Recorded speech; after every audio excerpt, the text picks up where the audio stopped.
అరే కోమా, అయ్యగారు, పొలాలన్నీ ఎండిపోతున్నట్టున్నాయి కదరా. ఎండాకాలం కదా అయ్యగారు. అప్పట్లో కరోనా వచ్చినప్పుడు చాలా మంది చనిపోయారు కదరా కోమా.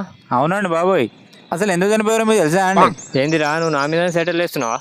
ఇప్పుడు చలికాలం కాదు కదండి సెటిల్ వేసుకోవడానికి. నీకు బాగా బలిసిందిరా రే. ఎక్కడండి బాబోయ్, ఈ మధ్య చాలా చిక్కిపోతున్నావు అని ఊళ్ళో అందరూ అంటుంటేను. ఈ మధ్య డైటింగ్ కూడా చేస్తున్నానండి. అమావాస్య రోజున పుట్టిన పందిలా ఉంటే నిన్నెవడరా చిక్కిపోయావు అన్నది. ఇక నీ ముఖానికి డైటింగ్ కూడాను. ఊళ్ళో అందరూ నా గురించే మాట్లాడుకుంటున్నారని కుళ్ళు ఎదవకి. నా కర్మ కాకపోతే నేను ఈ నేర పని చేయడం ఏంటి, నా రేంజ్ ఏంటిది, నా కథ ఏంటిది? మనసులో తిట్టుకుంటున్నావు కదరా. అయ్యో రామరామ, మహానుభావులు, మీ గురించి నేను తిట్టుకుంటా నా అయ్యగారు.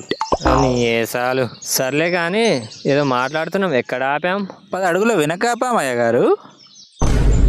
అంటే అన్నాడు గాని ఆ ఊహ ఎంత బాగుందో. మళ్ళీ 10 అడుగుల వెనకకెళ్ళి మళ్ళీ మాట్లాడుకుంటూ మీరేంటో మీ విధానాలు ఏంటో ఇప్పటికి నాకు అర్థం అవరో బాబు. అయ్యి బాబోయ్, మీ తెలియకి మీరు కలెక్టర్ అయిపోతారేమోనండి.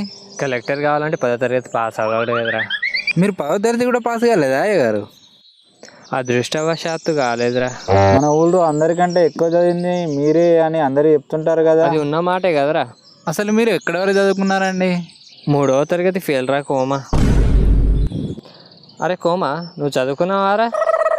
మీ అంత కాదులేండి, ఇంచుమించు ఒక 10వ తరగతి ఫెయిల్ అయ్యింది. నువ్వు 10వ తరగతి ఫెయిల్ అయినావని నాకు చెప్పినట్టు ఊర్లో ఎవరికైనా చెప్పావా? నేను తాగింది మింగిలాక తాగుతావు కదా, అందులో పురుగుల మందు పెట్టి చంపేస్తా నాకు కొడక. ఏ విషయం గురించి అయ్యగారు? అలానే మెయింటైన్ చేయి. మనం ఏదో విషయం గురించి మాట్లాడుకుంటున్నాం కదరా. అదేనండి, నేను 10వ తరగతి ఫెయిల్ అయిన విషయం. మళ్ళీ అదే మాట ఇంకోసారి అన్నావు అనుకో, ఆ మాట నా మొలదారంతో ఊరేసి చంపేస్తా నాకు కొడక. అదేనయ్యా, కరోనా సమయంలో చాలా మంది చనిపోయారు కదా, ఆ విషయం గురించి మాట్లాడుతున్నాం.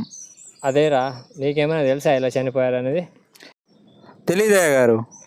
అయితే భూమి మీద పాపాలు ఎక్కువ అయిపోయినారా, అందుకే వాళ్ళు చనిపోయారు. వాళ్ళు పాపాలు ఎక్కువ చేశారురా. మరి మీరు చావలేదు అయ్యగారు? వారం నాడు మంగళవారం నాడు తొలి పొద్దు ఉడవంగా పచ్చాని పందిట్ల అడుగు ముగ్గులేసి అడుగుల్లో కూర్చొని పేరు పెట్టి విలువంగా